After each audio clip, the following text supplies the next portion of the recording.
je m'appelle Saskia et je suis en 3e et dernière année d'ergothérapie. Moi j'étais intéressée par le domaine médical et paramédical et je voulais faire un métier qui m'intéresse. La formation d'ergothérapie est relativement courte avec seulement 3 ans d'études, dont presque 1 an complet de stage. Je suis Géraldine Després, responsable pédagogique de la formation en ergothérapie à la faculté des sciences médicales et paramédicales d'Aix-Marseille Université. La formation en ergothérapie s'adresse à des publics très diversifiés, que ce soit des personnes qui sortent du bac, des personnes qui ont déjà été en études supérieures ou des personnes en reconversion professionnelle. L'ergothérapeute est un professionnel paramédical qui va accompagner les personnes dans leurs gestes du quotidien, que ce soit pour s'habiller, pour se laver, pour pouvoir restaurer ces activités que la personne ne peut plus faire de par un accident ou une maladie. Donc pour pouvoir les aider, ces personnes, les ergothérapeutes vont devoir analyser des situations, vont devoir comprendre les habitudes de vie et donc devoir aussi se questionner, se remettre en question. Donc les profils d'étudiants avec donc cette capacité d'analyse scientifique sont plus recherchés. Alors les cours dans la formation, ça se passe pas trop aux amphithéâtres parce qu'on est plutôt des petites classes. Donc en général, on est en cours comme au lycée ou au collège, avec le professeur qui est en support, en général un PowerPoint pour compléter son cours. Et les TD, souvent, c'est en demi-classe, afin qu'on puisse essayer les techniques qu'on a été enseignées le matin même en cours et de poser toutes les questions qu'on a.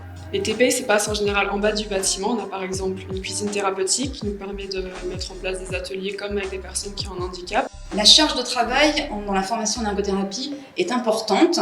En 3 ans, les étudiants ont beaucoup de connaissances à acquérir, de compétences à acquérir, et donc une charge de travail, notamment sur le travail personnel, qui doit être continue pendant les 3 années. Les conseils que je donnerais aux étudiants qui souhaiteraient intégrer la formation, c'est de bien avoir en tête qu'en ergothérapie, on accompagne des personnes qui sont vulnérables, avec lesquelles parfois on a du mal à communiquer. Donc il faut pouvoir mettre en place une relation thérapeutique, une écoute, une bienveillance pour pouvoir les accompagner dans leur quotidien. Avant de commencer la formation, j'aurais aimé qu'on précise plus qu'il faut être très organisé parce que quand on a plusieurs dossiers en même temps et que les partiels arrivent, c'est parfois très compliqué de gérer les deux en parallèle. Pour moi, la formation n'est pas très compliquée parce qu'avant, j'ai fait des études assez exigeantes, mais je sais que par rapport au lycée, c'est quand même un niveau beaucoup plus soutenu.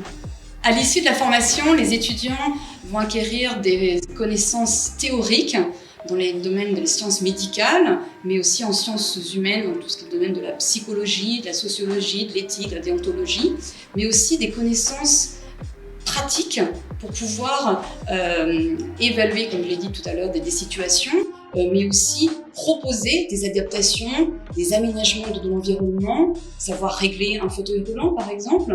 Donc toutes ces habiletés techniques vont être apprises pendant la formation. Et bien sûr les stages réalisés dans des milieux professionnels, là aussi vont leur permettre de mettre en pratique toutes ces connaissances. À la fin de cette formation, moi je compte enchaîner sur un master et travailler en tant qu'ergothérapeute à mi-temps.